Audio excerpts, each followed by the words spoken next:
আসসালামু আলাইকুম। আজকে সর্বশেষ সংবাদ জানাবো আমি নুসরাত। প্রথমেই জানিয়ে দেব সংবাদ শিরোনাম। মব ভায়োলেন্স বলতে কিছু নেই, পুলিশের ভেতর কোনো ভীতি কাজ করছে না বললেন স্বরাষ্ট্র উপদেষ্টা। আমরা সমতা ভিত্তিক রাষ্ট্র উপহার দিতে চাই বললেন ডাক্তার জুবাইদা রহমান। বিএনপি গণমাধ্যমের পূর্ণাঙ্গ স্বাধীনতা নিশ্চিত করবে বললেন সালাউদ্দিন আহমেদ। সর্বশেষ জানাবো, এবার যুক্তরাজ্যের রয়্যাল লজ ছাড়লেন রাজা চার্লসের ভাই অ্যান্ড্রু। শিরোনাম শুনলেন, এবারে বিস্তারিত। মব ভায়োলেন্স বলতে কিছু নেই, পুলিশের ভেতর কোনো ভীতি কাজ করছে না বললেন স্বরাষ্ট্র উপদেষ্টা। মব ভায়োলেন্স বলতে কিছু নেই বলে মন্তব্য করেছেন স্বরাষ্ট্র উপদেষ্টা লেফটেন্যান্ট জেনারেল অবসরপ্রাপ্ত মোহাম্মদ জাহাঙ্গীর আলম চৌধুরী। বুধবার ৪ ফেব্রুয়ারি বিকেলে রাজশাহীর কারা প্রশিক্ষণ কেন্দ্রের মিলনায়তনে আসন্ন ত্রয়োদশ জাতীয় সংসদ নির্বাচন এবং গণভোট সুষ্ঠুভাবে সম্পন্ন করতে প্রশাসন আইনশৃঙ্খলা বাহিনীর কর্মকর্তাদের সঙ্গে মতবিনিময় শেষে সাংবাদিকদের এক প্রশ্নের জবাবে এই মন্তব্য করেন। সাংবাদিকরা স্বরাষ্ট্র উপদেষ্টাকে প্রশ্ন করেন, আসন্ন নির্বাচনের দায়িত্ব পালন করা নিয়ে পুলিশের ভেতর মব ভীতি কাজ করছে কিনা। এই প্রশ্নের জবাবে স্বরাষ্ট্র উপদেষ্টা লেফটেন্যান্ট জেনারেল অবসরপ্রাপ্ত মোহাম্মদ জাহাঙ্গীর আলম চৌধুরী পুলিশের রেঞ্জ ডিআইজি ও পুলিশ কমিশনারকে পাশে ডেকে এনে সাংবাদিকদের দেখিয়ে বলেছেন, এই যে তাকাইয়া দেখো, ভীত মনে হচ্ছে? তিনি আরও বলেন, মব ভায়োলেন্স বলতে কিছু নেই, পুলিশের ভেতরে কোনো ভীতি কাজ করছে না। আসন্ন নির্বাচনের প্রস্তুতির সম্পর্কে স্বরাষ্ট্র উপদেষ্টা বলেন, প্রস্তুতি খুবই ভালো। সিসিটিভি প্রায় কেন্দ্রেই লেগে গেছে। দু একটা কেন্দ্র যেখানে বাউন্ডারি ওয়াল নেই সেখানে বাঁশের বেড়া দিয়ে ব্যবস্থা করে দিবে। তাদের প্রস্তুতি খুবই ভালো। নির্বাচন খুব শান্তিপূর্ণভাবে হয়ে যাবে। আমরা সমতা ভিত্তিক রাষ্ট্র উপহার দিতে চাই বললেন ডাক্তার জুবাইদা রহমান।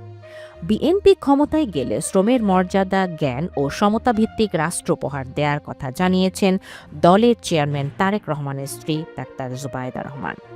বুধবার ৪ ফেব্রুয়ারি বিকেলে হাতিরঝিলের অ্যাফ্রি থিয়েটারে ঢাকা ১৭ আসনের বিভিন্ন শ্রেণী পেশার মানুষদের সঙ্গে বিএনপির মতবিনিময় সভায় এই কথা জানান তিনি। জুবাইদা বলেন, আমাদের সমস্যা অনেক, সুষ্ঠু পরিকল্পনার মাধ্যমে তার সমাধান সম্ভব। এখন আমাদের গৌরবের নতুন সূর্যোদয়। আমরা বলি আমার আগে আমার দেশ, ক্ষমতার আগে জনতা, সবার আগে বাংলাদেশ। বিএনপির সুষ্ঠু পরিকল্পনার রাজনীতির কথা জানিয়ে তিনি বলেন, আমরা শ্রমের মর্যাদা, মেধার মূল্যায়ন ও সুবিচার দিতে চাই। এমন দেশ উপহার দিতে চাই যেখানে নেতার আগে জনতা। সেজন্য সবাইকে একসঙ্গে কাজ করতে হবে। সমস্যা সমাধানের প্রতিশ্রুতি দিয়ে জুবাইদা রহমান বলেন, আমরা সমতা ভিত্তিক, জ্ঞান ভিত্তিক, শ্রমের মর্যাদা ভিত্তিক রাষ্ট্র উপহার দিতে চাই। শোষণের আগে অধিকার। আমরা এমন একটি সমাজ, দেশ উপহার দিতে চাই যেখানে নেতার আগে জনতা। সেই জন্য সবাই একসাথে কাজ করতে হবে।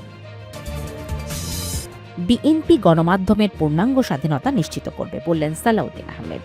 বিএনপির জাতীয় স্থায়ী কমিটির সদস্য সালাউদ্দিন আহমেদ বলেছেন, জনগণের ভোটে নির্বাচিত হয়ে বিএনপি সরকার গঠন করলে গণমাধ্যমের পূর্ণাঙ্গ স্বাধীনতা নিশ্চিত করা হবে। তিনি বলেন, বিএনপি ৩১ দফাতেই প্রতিশ্রুতি দিয়েছে এদেশের গণমাধ্যমের পূর্ণাঙ্গ স্বাধীনতা নিশ্চিত করবে। সেটা বিএনপির ইস্তেহারও বলা আছে। গণমাধ্যমের জন্য আলাদা সংস্কার কমিশন করে সেই সব রিপোর্টের ভিত্তিতে প্রয়োজনীয় ব্যবস্থা নেওয়ার অঙ্গীকার করেছে বিএনপি। ইতোমধ্যে গঠিত সংস্কার কমিশনারের প্রস্তাবগুলো বিএনপি পর্যালোচনা করবে।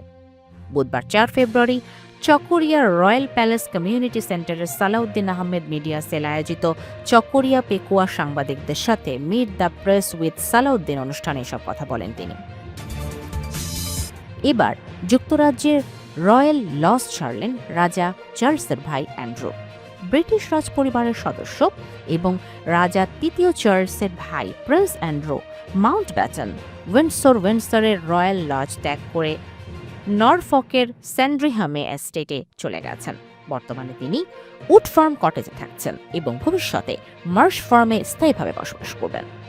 বাকিংহাম প্যালেস ২০২৫ সালের অক্টোবরে ঘোষণা করেছিল অ্যান্ড্রুকে রয়্যাল লজ ছাড়তে হবে এবং তার প্রিন্স উপাধি বাতিল করা হবে। এই সিদ্ধান্তের পেছনে যুক্তরাষ্ট্রের কুখ্যাত যৌন নিপীড়ক জেফ্রি অ্যাপস্টেইনের সঙ্গে সম্পর্ক ছিল বলে নতুন নথি প্রকাশের প্রভাব রয়েছে। অ্যান্ড্রু মাউন্টব্যাটেন উইন্ডসর অ্যাপস্টেইনের সঙ্গে সম্পর্ক নিয়ে বিতর্কের মধ্যে রয়েছেন। যুক্তরাষ্ট্রের আইনজীবী ব্র্যাড এডওয়ার্ডস একাধিক নারীর পক্ষে আদালতের লড়াই চালাচ্ছেন। অভিযোগ অনুযায়ী 2010 সালে একটি নারীকে রয়্যাল লজে আনা হয়েছিল, যেখানে অ্যান্ড্রুর সঙ্গে সম্পর্ক স্থাপনের চেষ্টা করা হয়। অ্যান্ড্রু সব অভিযোগই অস্বীকার করেছেন।